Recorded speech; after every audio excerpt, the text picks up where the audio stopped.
الرحمن السلام علیکم۔ آج 29 مارچ بروز منگل ہم بات کریں گے 3 اہم کیسز کے حوالے سے۔ الیکشن کمیشن کے خلاف ایک درخواست دائر کی گئی تھی اور اکبر اسبابر کے خلاف درخواست دائر کی گئی تھی پاکستان تحریک انصاف کی طرف سے۔ اسلام آباد ہائی کورٹ میں اہم سماعت ہوئی ہے، اس کی تفصیل آپ کے ساتھ شیئر کروں گا۔ ساتھ ہم بات کریں گے اپوزیشن کے ایک MNA کی گرفتاری کا حکم جاری کیا تھا وزارت داخلہ نے، اور اس پر FIA کے DG FIA کو بھی یہ خط لکھا گیا تھا اور ان کا نام آج ECL میں بھی ڈالا گیا ہے۔ اس کے خلاف ایک توہین عدالت کی درخواست دائر کی گئی تھی ہائی کورٹ میں، اور اس میں ایڈوکیٹ جنرل سندھ پیش ہوئے، اور عدالت نے کیسے نہ صرف آج حکومت کے خلاف اور وزیر داخلہ اور گورنر سندھ کے خلاف اپوزیشن اور پیپلز پارٹی کی درخواست خارج کی، جنہوں نے یہ کہا کہ ہمارے ایک MNA کو ہمارا ایک نمبر کم کرنا چاہتے ہیں اور ہمارے MNA کو یہ دھمکیاں دے رہے ہیں کہ گرفتار کریں گے، اور اس نے حفاظتی ضمانت لی ہوئی ہے اور یہ اس کو روکنا چاہتے ہیں۔ توہین عدالت کی درخواست دی تھی، عدالت نے نہ صرف توہین عدالت کی درخواست خارج کی ہے، سخت ریمارکس بھی دیے ہیں، اور ایڈوکیٹ جنرل سندھ کی سے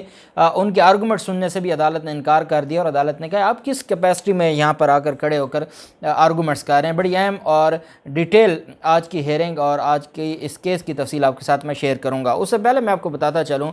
کہ ایک تو لاہور ہائی کورٹ میں آج اہم کیس کی سماعت ہوئی، اور یہ ایک پٹیشن ہے، ریٹ پٹیشن ہے ڈاکٹر میمونہ طارق بنام صوبائی محتسب پنجاب وغیرہ۔ یہ ایک پٹیشن فائل کی گئی تھی، ہراسمنٹ کا یہ کیس ہے، اور شاہد وحید صاحب، جسٹس شاہد وحید صاحب کی عدالت میں آج اہم سماعت ہوئی۔ ڈاکٹر جواد نقوی لمز یونیورسٹی کے پروفیسر ہیں اور یہ UK میں بھی پڑھاتے تھے، اور ڈاکٹر میمونہ طارق ان کی اسٹوڈنٹ تھیں UK میں، اور وہ برٹش نیشنل ہیں ڈاکٹر میمونہ طارق، اور وہ ایڈوائزر تھے ان کے تھیسس کے بھی PhD کا جو ان کا ریسرچ ورک تھا۔ 2019 میں ایک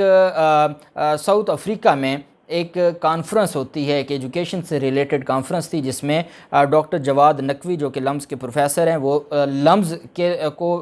ریپریزنٹ کرتے ہوئے، اور وہ لاہور پاکستان سے اس کانفرنس میں گئے، اور میمونہ طارق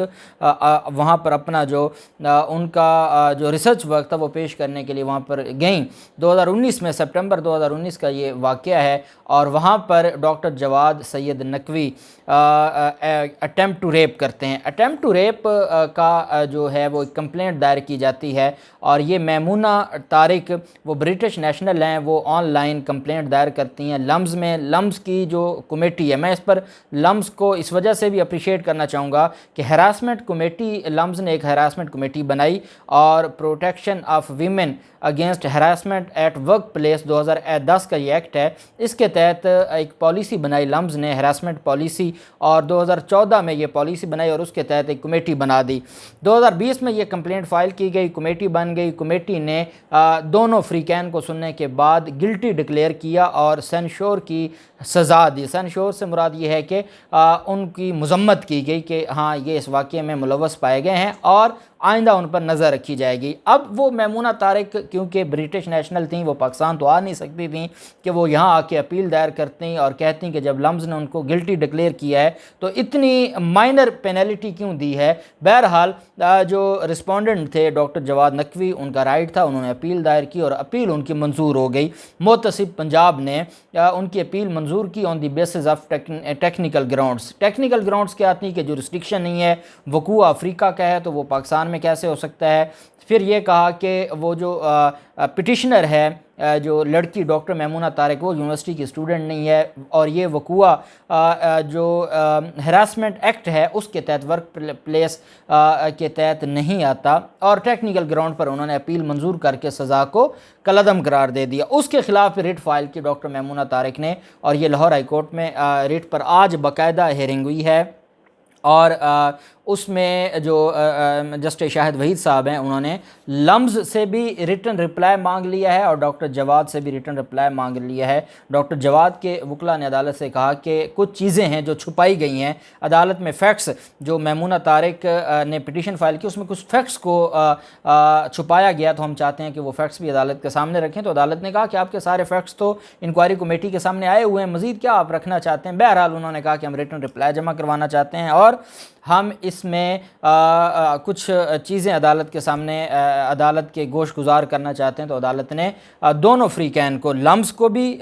آرڈر کر دیا کہ وہ ریٹن رپلائی جمع کروائیں اور ریکارڈ اس انکوائری کا جمع کروائیں، اور ساتھ عدالت نے لمز نے کہا کہ ہماری ذمہ داری ختم ہو گئی، ہم نے تو انکوائری کی، اس میں ہم نے گلٹی کر دیا، آگے تو محتسب نے ان کے اپیل منظور کی ہے۔ تو عدالت نے کہا کہ جب لمز کا نام استعمال ہوگا تو لمز کو صاف رکھنا ہراسمنٹ سے اور گند سے، یہ الفاظ تھے جسٹس شاہد وحید صاحب کے، کہ جو لمز کو جو ایریا ہے وہ اس کو صاف کرنا لمز کی ذمہ داری ہے۔ اس وجہ سے لمز تو اس میں ایک نیسیسری پارٹی ہے، تو لمز کے جو وکلاء تھے انہوں نے کہا کہ یہ وقوع لمز کی اس میں نہیں ہوا، جورسڈکشن میں نہیں ہوا، یہ بیرون ملک ہے۔ عدالت نے کچھ بھی ہو پروفیسر وہ آپ کے ہیں، بہرحال عدالت نے ریکارڈ طلب کر لیا ہے، عدالت نے جواب طلب کر لیا ہے دونوں فریقین سے، اور اب دیکھتے ہیں کہ جو نیکسٹ ڈیٹ آف ہیئرنگ پہ اس پر کیا ہوتا ہے۔ ثانیہ ماڈل ٹاؤن کا کیس، آج اس پر سماعت ہونی تھی 7 رکنی بینچ، میں نے آپ کو پہلے ہی بتا دیا تھا کہ اعظم نذیر تارڑ صاحب نے اپلیکیشن دے دی ہے اور ان کی درخواست منظور کر کے عدالت نے ملتوی کر دی، اور مجھے یہ لگتا ہے کہ جس طریقے سے آج مظلوم وہاں سے جا رہے تھے جو امید لے کر آئے، تو مجھے یہ تھا کہ شاید آج جو پروسیکیوٹر جنرل کی طرف سے بھی اس میں بحث ہونی ہے، ایڈوکیٹ جنرل کی طرف سے بھی بحث ہونی ہے، تو شاید آج باقی وکلاء کو، برہان معظم صاحب بھی اس میں وکیل ہیں تو آج تارڑ صاحب نہیں ہے تو برہان معظم صاحب کی بحث سن لیں، لیکن بدقسمتی سے عدالت نے کیس کی سماعت بغیر کارروائی کے ملتوی کر دی، اور جو مظلوم ہیں وہ آج بھی روتے دھوتے عدالت سے باہر چلے گئے، ان کو انصاف نہ ملا۔ اب دیکھتے ہیں کہ دوبارہ کب کیس کی ہیئرنگ فکس ہوتی ہے، اور ہائی کورٹ سے اور chief justice Lahore high court سے ہمیں امید ہے کہ اگر انصاف ایسے ہی ملا اور اسی طریقے سے یہ معاملہ ہوتا رہا تو لوگوں کا اعتماد اٹھتا جا رہا ہے ہمارے نظام سے، تو ہمیں اس کو سنبھالنا ہوگا۔ پھر معاملہ آ جاتا ہے، آج ایک اہم سماعت ہوئی، اور یہ سماعت الیکشن کمیشن کو ایک درخواست دی گئی تھی پاکستان تحریک انصاف کی طرف سے فورن فنڈنگ کیس میں، اور اس میں یہ کہا گیا تھا کہ اکبر ایس بابر کو کیس سے الگ کیا جائے، اس کا کوئی لینا دینا نہیں ہے، اور کوئی ایک ڈاکومنٹ بھی اس نے پیش نہیں کیا۔ جو کمیٹی ہے اسکروٹنی کمیٹی، اس کے سامنے سارے ڈاکومنٹس پی ٹی آئی نے خود پیش کیے، یا اسکروٹنی کمیٹی نے جو مختلف اداروں سے ڈاکومنٹ، اسٹیٹ بینک سے اور اداروں سے ڈاکومنٹس منگوائے، تو اس کا کوئی کردار ہی نہیں ہے۔ یہ کیوں بیچ میں روز تماشا کھڑا کر دیتا ہے اور روز وہاں پر کھڑے ہو کے پریس کانفرنس کرتا ہے اور اپوزیشن کا نمائندہ بنا ہوا ہے۔ اس پر عدالت میں آج سماعت ہوئی، جسٹس محسن اختر کیانی صاحب کی عدالت میں منصور جو آنریبل سابق اٹارنی جنرل صاحب ہیں، وہ عدالت میں پیش ہوئے پاکستان تحریک انصاف کے بطور وکیل کے طور پر۔ عدالت میں جب آج سماعت ہوئی تو جسٹس محسن اختر کیانی صاحب نے کہا کہ الیکشن کمیشن اور اکبر ایس بابر کو ہم سن لیتے ہیں، ان کو سننے کے بعد ہم فیصلہ کریں گے۔ آپ ان کی طرف سے یہ جو موقف کیا گیا تھا کہ فوری الیکشن کمیشن کو اکبر ایس بابر کو روکا جائے کہ وہ الیکشن کمیشن کے سامنے پیش نہ ہو، یا اکبر ایس بابر کو ریکارڈ نہ دیا جائے، تو عدالت نے کہا کہ نہیں، ایسا نہیں ہو سکتا، ہم اس معاملے پہ انور منصور صاحب جو کہ سابق اٹارنی جنرل صاحب ہیں، عدالت نے ان سے کہا کہ ہم آپ کی بات سن لیتے ہیں۔ عدالت میں انور منصور صاحب سے عدالت نے کہا کہ آپ یہ بتائیں کہ کس قانون کے تحت آپ چاہتے ہیں کہ اکبر ایس بابر اس پروسیڈنگ میں پیش نہ ہو، تو عدالت کے کہنے پر پاکستان تحریک انصاف کے وکیل انور منصور نے متعلقہ قوانین عدالت کے سامنے رکھے۔ جسٹس محسن نے ریمارکس دیتے ہوئے کہا کہ آپ کے لیے آپ اس کو اتنا سیریس نہ لیں، اسکروٹنی کمیٹی نے تو اکبر ایس بابر کو اتنا وزن ہی نہیں دیا، خود رپورٹ تیار کی، الیکشن کمیشن پر کوئی پابندی نہیں کہ وہ کسی بھی ادارے کو بلا کر معلومات لے سکتا ہے۔ وکیل نے کہا کہ سپریم کورٹ کے فیصلے موجود ہیں، الیکشن کمیشن اپنے اختیار سے باہر نہیں جا سکتا۔ عدالت نے کہا کہ کیا الیکشن کمیشن کے لیے آپ جوڈیشل آرڈر کے ذریعے کوڈ آف کنڈکٹ بنوانا چاہ رہے ہیں؟ وکیل انور منصور صاحب نے کہا کہ الیکشن کمیشن نے جو معلومات خود لیں ان میں اکبر ایس بابر کی زیرو معلومات ہیں، کیا آپ کے جواب سیکریٹ ڈاکومنٹ ہیں؟ عدالت نے کہا، انہوں نے کہا کہ سیکریٹ ڈاکومنٹ تو نہیں ہے، لیکن اکبر ایس بابر ریلیونٹ پارٹی نہیں ہے۔ عدالت نے 1 اپریل کے لیے اکبر ایس بابر کو بھی نوٹس جاری کر دی اور الیکشن کمیشن کو بھی، اور عدالت نے کہا کہ اس کے اوپر دیکھ لیتے ہیں کہ آیا یہ جو سارا کچھ ہو رہا ہے یہ غلط ہے یا درست ہے۔ ناظم جوکھیو قتل کیس میں جو پاکستان پیپلز پارٹی کے ایم این اے ہیں وہ بھاگ گئے تھے، دبئی بھاگ گئے تھے، اور وہ عدالتوں کے بھگوڑے ہو گئے تھے کیونکہ وہ مرکزی ملزم ڈکلیئر کیے گئے تھے، ان کا بھائی ایم پی اے جیل میں ہے، جبکہ ایم این اے جام عبد الکریم بھاگ گئے تھے۔ جب عدم اعتماد کا معاملہ آیا تو پیپلز پارٹی نے کہا کہ ایک ووٹ بڑا قیمتی ہے، تو ایک ووٹ کے لیے جہاں 25 کروڑ کا انہوں نے ایک ووٹ خریدا ہے، تو آپ اندازہ لگائیں ووٹ کتنا قیمتی ہوگا۔ پھر ڈالر بھی آئے ہوئے تھے، انہوں نے جام عبد الکریم کو کہا کہ آپ واپس آ جائیں۔ 25 مارچ کو انہوں نے ایک حفاظتی ضمانت دائر کی اور یہ ایڈوکیٹ جنرل سندھ یہ سارا کچھ کر رہے ہیں۔ دیکھیں پیپلز پارٹی کا معاملہ ہے، ایک شخص جو مفرور ہے عدالتوں کا، جو عدالتوں سے ضمانتیں لے کر بھاگا ہوا ہے اور قاتل ہے، اس قاتل کو بچانے کے لیے جو سندھ حکومت ہے وہ انوالو ہوئی۔ سندھ ہائی کورٹ سے انہوں نے 10 دن کی حفاظتی ضمانت لی۔ 10 دن کی جو حفاظتی ضمانت لی گئی اس میں عدالت میں، اور دیکھیں وہ ابھی پاکستان آیا نہیں ہے اور پہلے حفاظتی ضمانت مل گئی کہ اگر وہ واپس آتا ہے تو اس کو عدالت میں پیش ہونے تک گرفتار نہ کیا جائے۔ یہ سارا معاملہ ہو گیا۔ اس پر جب اس نے واپسی کی ٹکٹ کروائی تو شیخ رشید نے بھی کہا کہ ہم اس کو گرفتار کر لیں گے، اور جو گورنر ہیں سندھ انہوں نے بھی خط لکھ دیا ڈائریکٹر DGFIA کو۔ جب یہ ساری پروسیڈنگز ہو گئیں اور اس کا نام ECL میں بھی ڈال دیا گیا اور اس کا نام بلیک لسٹ میں بھی ڈال دیا گیا، تو آج اس نے واپس پہنچنا تھا اور آج اس نے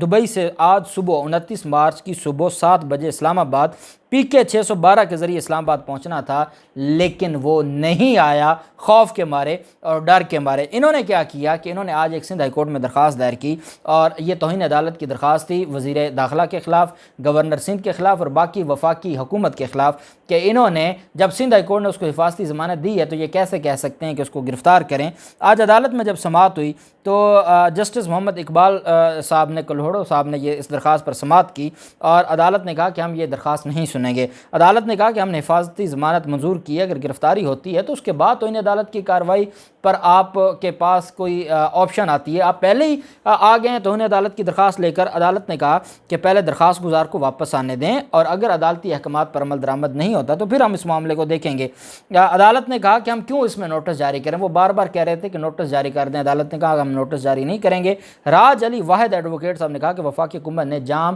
کریم بجار کا نام PNIL میں شامل کر دیا، 18ویں ترمیم کے بعد یہ صوبائی معاملہ ہے، وفاق مداخلت نہیں کر سکتا۔ تو عدالت نے کہا اس کے اوپر آپ الگ سے درخواست دیں، یہ توہین عدالت کہاں سے آ گئی۔ MNA جام کریم کی درخواست کے دوران ایڈوکیٹ جنرل سندھ سلمان طالب الدین بھی پیش ہوئے، لیکن عدالت نے سلمان طالب الدین کو سننے سے انکار کر دیا۔ عدالت نے کہا میں آپ کے دلائل نہیں سنوں گا، آپ کا ریلیونسی کو نہیں بنتا، آپ سندھ حکومت کے وکیل ہیں اور آپ یہاں پر کیسے دلائل دے سکتے ہیں۔ عدالت نے ریمارکس دی کہ سلمان صاحب اگر آپ کو کوئی ذاتی مسئلہ ہے، سندھ حکومت کو کوئی مسئلہ ہے تو وہ درخواست دیں۔ یہ کیا ہے کہ کسی کی درخواست اور آپ ایڈوکیٹ جنرل خود ہی پہلے بلایا جاتا ہے نہیں آتے، اور آج خود ہی وہ پیش ہو گئے۔ عدالت نے کہا یہ معاملہ اس طرح سے نہیں ہے۔ درخواست گزار نے کہا کہ جام کریم ٹرائل کورٹ میں پیش ہو کر سرنڈر کرنا چاہتا ہے، لیکن شیخ رشید نے ضمانت کے باوجود گرفتار کرنے کا اعلان کیا ہے، اور عدالتی احکامات کا کھلا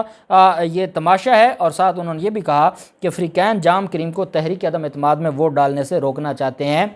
بلی تھیلے سے باہر آ گئی اور انہوں نے یہ بتا دیا کہ وہ اصل میں عدم اعتماد سے روکنا چاہتے ہیں۔ تو عدالت نے کہا یہ باتیں سیاسی یا پارلیمنٹ میں جا کے کریں، اور اگر وہ آتا ہے اس کے خلاف کوئی اور کیس ہے، کوئی گرفتاری بنتی ہے تو وہ الگ معاملہ ہے۔ اس کیس میں ہم نے حفاظتی ضمانت دی ہے، 10 دن میں وہ آئے گا تو وہ سرنڈر کرے گا، نہیں آئے گا تو نہیں کرے گا۔ ساتھ حکومت نے کیا کیا ہے کہ حکومت نے اس کا نام ECL میں ڈالنے کی منظوری دے دی، اور یہ آج صبح ہی یہ ڈیولپمنٹ ہوئی ہے۔ وہ آ بھی جاتا ہے تو اس کے بعد اس کا نام ECL میں ہوگا اور وہ واپس نہیں جا سکے گا، اور اس قتل کے کیس میں وہ جیل جائے گا۔ مفرور بھگوڑا جس قاتل کو یہ عدم اعتماد کا ووٹ لینا چاہتے تھے، حکومت نے اس کو نہ صرف